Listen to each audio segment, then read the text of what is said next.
लहान नाही आहे, बरोबर. आणि असं असताना जवळजवळ 400-500 कोटीची इन्व्हेस्टमेंट करून या ठिकाणी आपल्या गावामध्ये म्हणजे आळत्यामध्ये ही कंपनी म्हणजे झाली आणि ह्या सगळ्या लोकांना आपल्याला म्हणजे पोटापाण्याचा प्रश्न सुटतोय. म्हणजे 18 महिन्यामध्ये एवढी इन्व्हेस्टमेंट करून ते पैसे एवढे निघणार नाहीत, तरी सुद्धा त्या कंपनीला आम्ही वेटीस धरून की तुम्ही ह्या कामगारांसाठी न्याय द्यायला लागतोय म्हणून आम्ही त्यांना वेटीस धरून त्यांना काही प्रश्न करून त्यांच्याकडून काही लेखी म्हणजे काही म्हणण्यापेक्षा सक्सेसफुली लेखी आपण त्याच्याकडून घेत आहोत.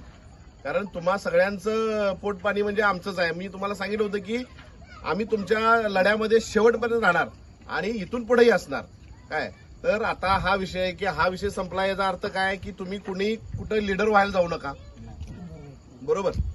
कोणी म्हणजे कोणाचंही भांडण तंटा झालेला असेल, कोणाची बाचाबाची लागली असेल, कोणाबद्दल काहीतरी कोण बोलत असेल तर तुम्ही त्याच्याकडे दुर्लक्ष करा. आणि जर काय तुम्हाला सांगायचं असेल तर तिथल्या मॅनेजमेंटला जाऊन सांगा की असा असा विषय आहे आणि यामध्ये असं असं चुकतंय. बिहारी जरी असतील तर ते सुद्धा आपल्या भारत देशातलेच एक घटक आहे, ते सुद्धा इथं पोटा पाण्यासाठी आलेले आहेत. आणि त्यांच्याबद्दल तुम्हाला काय तक्रार करायची असेल तर तुम्ही डायरेक्ट तुम्ही तक्रार त्या मॅनेजमेंटकडे करा.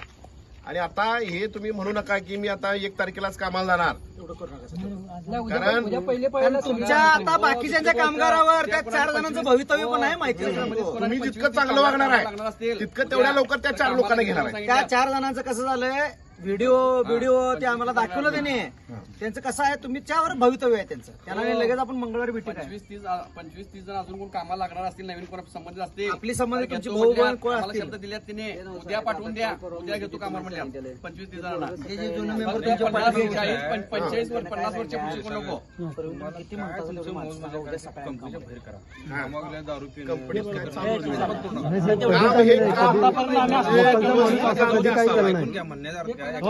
आपल्याकडे चुकी व्हायला नको. जिथं जाईल तिथं कल्याण होणार एवढं सांगतो. ज्या गोष्टीनं आम्ही त्यांच्याकडे शब्द घेतलाय ते आमचा शब्द सुद्धा तुम्ही कमी पाडू देऊ नका, कारण तुमची जबाबदारी आम्ही घेतल्या. त्यांनी आज आम्हाला कशाला भिल्यात माहितीये काय, आमच्या ह्या चळवळीला भिल्यात, भरपूर भिल्यात. म्हणजे आम्ही काय दादा म्हणून भिल्लेत, त्यांनी एका ह्या आंदोलनाला भिले. तुम्हाला कसं राजकीय आणून कसं कंपनीत काय काय करून घेतलं, काय केलं, सगळं आम्हाला दाखवलं. राजकीय म्हणजे माफीनामा दिलेला आहे, सगळं दाखवलं आम्हाला त्यांनी. या गोष्टी सगळ्या म्हणजे त्या म्हणून एवढा वेळ लागला. म्हणजे सगळं आम्ही सुद्धा ते बघितल्याशिवाय काय आम्ही म्हणजे जबाबदारी कशी घेऊ शकतो. तर ह्या गोष्टी आहेत. तर तुम्ही सुद्धा एक तुमचीच कंपनी म्हणून, तुम्ही ते कुटुंब म्हणून, बरोबर, असं तुम्ही राहा की मनामध्ये तुमच्या काही झालं नव्हतं, या वर्षामध्ये तुमच्यासोबत काही झालेलं नाही असं डोक्यात विचार करा. आणि ती कंपनी तुमचीच आहे, ती पुढे न्यायची आहे आणि त्यामध्ये तुमचं करिअर आहे आणि भविष्य आहे. तुमचं पोराबाळ असेल, तिथून पुढचं भविष्य तुम्ही त्या कंपनीवरती अवलंबून आहे असं समजा आणि काम करा. कारण जेवढं तुम्ही चांगल्या पद्धतीनं काम कराल तेवढं तुम्हाला चांगल्या पद्धतीने रिझल्ट सुद्धा कंपनी देणार आहे, बरोबर आहे की नाही. म्हणून आमची विनंती आहे, तुम्हाला विनंती आहे. आणि जिथं काय प्रश्न असा निर्माण होईल तिथं आम्ही आहोतच, बरोबर.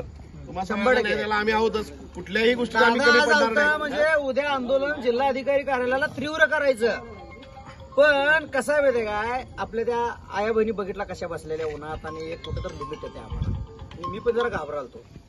इथं आंदोलन करणं ठीक आहे. आणि आज एखादा 20 दिवसाचा महिन्याचा पगार घरात झाला, त्याचा हप्ता बाकीच्या भानगडी असतात कुठं तर, पण तरी आम्हाला यश चांगल्या पद्धतीने मिळाले. आम्ही रोजच फिरायला तुमच्या संग तयार आहे हो, पण तुम्ही किती दिवस लढणार. आमचं 1 दिवस, 10 दिवस, महिनाभर तुम्ही लढाल हो. महिनाभरानंतर जेव्हा तुमच्या पोटाची खळगी घरातली वड लागेल का नाही तेव्हा तुम्ही लढणार नाही. एक बाजूला जाईल, बरोबर.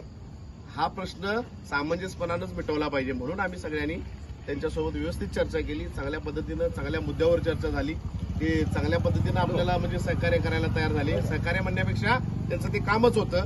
आणि म्हणून आता तुम्हाला कुठल्याही गोष्टीनं म्हणजे तुम्ही म्हणू नका तुम्ही एकटे आहे, तुमच्यासोबत आम्ही आहोतच.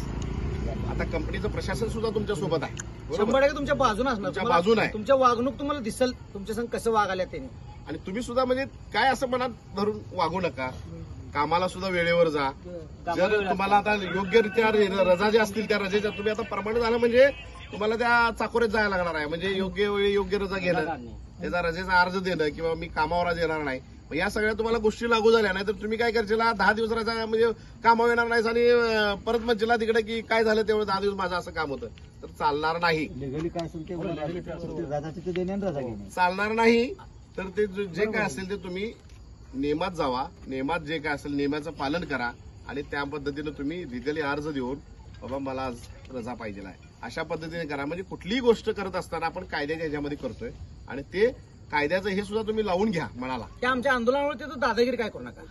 अजिबात दादा इथून मग आम्ही आम्ही आंदोलन केलं, सुट्टी दिलं नाही. दावलू की नाही नमुना? हे काय? आपण नमुना दावाला केलेला नाहीये. दादा अळत्याच्या पांढरीत हे असं काही खपत नाही, खपत नाही, आपली केलेलं खपत नाही, खपत नाही. मला 22 वर्षाचा अनुभव आहे. ऐका नारायण काय बोलतो ऐका. तुम्हाला यश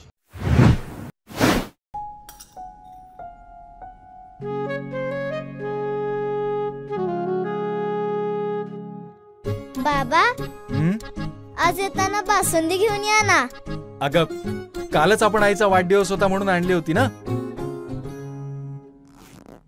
ऐकलं, गोकुळची बासुंदी पुन्हा खावीशी वाटतेय. खरं सांगू, मलाही खावीशी वाटतेय.